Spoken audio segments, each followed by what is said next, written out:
నమస్కారం గురుగారు. మహాదేవ. గురుగారు, మకర రాశి వారికి ఏ క్షేత్రాన్ని సందర్శిస్తే జీవితంలో కలిసి వస్తుంది అంటారు? అసలు వాళ్ళు ఆ క్షేత్రంలో అడుగు పెడితే వాళ్ళకున్న నెగిటివ్ ఎనర్జీ అంతా తొలగిపోయి మంచి జరుగుతుంది అంటారు?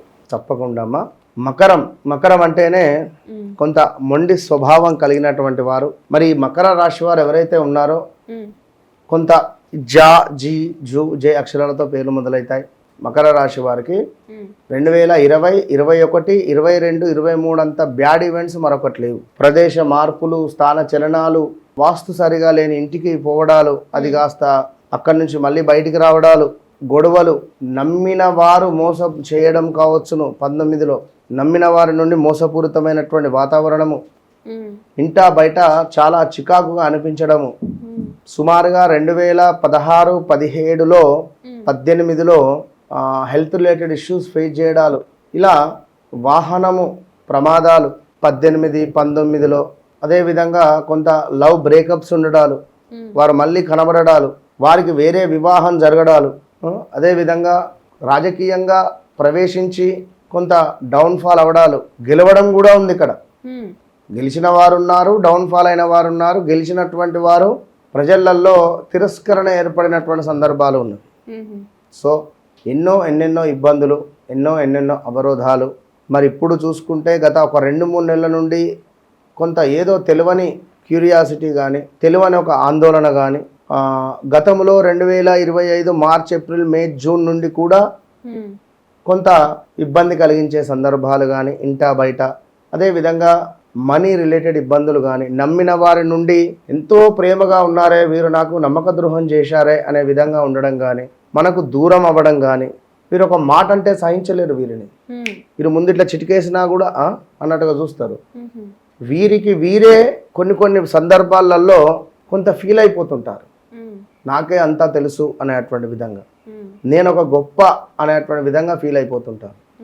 కానీ ప్రపంచంలో అందరూ గొప్పవారు. ఏదో తెలియని వారికి ఒక ఈగో ఫీలింగ్ అనేది మాత్రం ఉంటుంది. అయితే వీరికి రాహువు గనుక మంచి సపోర్ట్ ఇస్తే బాగుంటుంది. ఒకవేళ కేతువు కనుక వీరికి డౌన్ఫాల్లో ఉంటే, వీరి వ్యక్తిగత జాతక రీత్యా తరచూ మనీ రిలేటెడ్ ఇష్యూస్ కానీ, డబ్బు ఆగకపోవడం కానీ, శరీరం నుంచి ఏదో ఒక బ్యాడ్ స్మెల్ రావడం కానీ, ఏదైనా కావచ్చును, మొత్తం మీద వీరికి ఆ విధంగా ఉంటుంది. సో వీరు పూరి జగన్నాథ్ టెంపుల్ను దర్శించడము, జగన్నాథ్ టెంపుల్ను దర్శించడం ద్వారా వీరికి అద్భుతమైనటువంటి ఫలితాలు కనబడతవి. అదేవిధంగా ఎక్కువగా గానుగాపూర్ను దర్శించినా కూడా వీరికి శుభాలే కలుగుతవి. జగన్నాథ్ పూరి కావచ్చును, జంబుకేశ్వర్ దేవాలయం కావచ్చును, వీరికి మంచి అద్భుతమైనటువంటి పీస్ఫుల్ కావచ్చును, అత్యంత అద్భుతంగా వీరి జీవితం ఒక మలుపు తిరిగేటువంటి విధంగా ఉండడం కావచ్చును.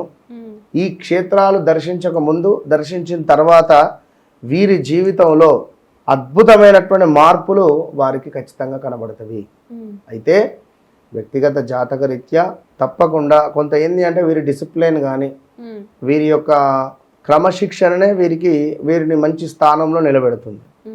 కనుక వీరు తప్పకుండా కూడా ఈ యొక్క మకర రాశి వారు దత్త స్తవాన్ని చదువుకున్న, ఆంజనేయ స్వామి దేవాలయాన్ని సందర్శించిన, ఆంజనేయ స్వామికి తమలపాకులతో అర్చనాది కార్యక్రమాలు చేయించిన, సింధూరార్చన చేయించిన వీరికి తప్పకుండా మంచి అనేటువంటి శుభాలు కలిగేటువంటి పరిస్థితి ఉంది. అయితే ఏదేమైనప్పటికీ కూడా వీరు తప్పకుండా కూడా వీరి వ్యక్తిగత జాతక రీత్యా జరుగుతుంది, జరిగేది, జరగబోయేది 1-2 సార్లు చూసుకొని ముందుకు వెళితే మంచి ఫలితం ఉంటుంది.